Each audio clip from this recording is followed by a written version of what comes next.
Waiter!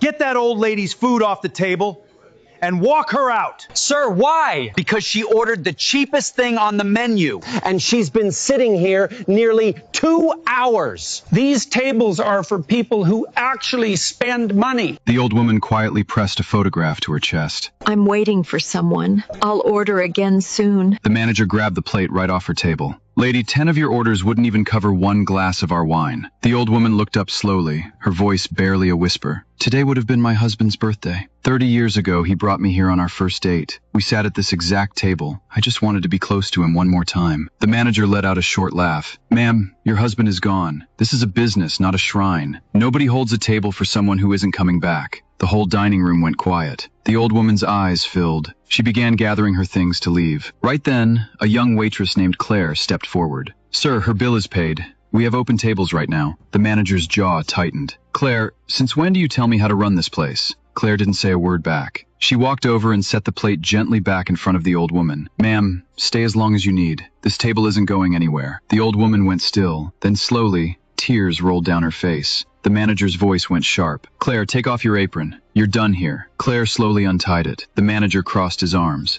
When you own a restaurant, then you can decide how guests get treated. Just then, the old woman raised her eyes. She did once. Nobody moved. The old woman looked at Claire, her voice trembling. 2 years ago, the last meal my husband ever had outside our home was at her restaurant. He was very sick. He could hardly eat. She brought him a warm bowl of soup and told him, "Don't worry about finishing it. Stay as long as you like." Claire's tears came without warning. The old woman turned to the manager. That's what I came looking for today. A place that felt like that. This wasn't it. The manager gave a cold shrug. Good for her. She had a restaurant once. Now she's clearing tables. The old woman reached into her bag, pulled out a small envelope, and placed it carefully in Claire's hands. My husband wrote this before he passed. He said if we ever find the woman who let him sit and finish that soup in peace, she should have this. Claire could barely speak. But why me? The old woman smiled softly through her tears. Because you gave us time when no one else would. Now it's my turn to give something back to you. Claire pressed her hand over her mouth. The old woman turned to the manager one last time and said quietly, "Now I know why a full restaurant can still feel completely empty." She took Claire's hand and they walked out together. If this story moved you,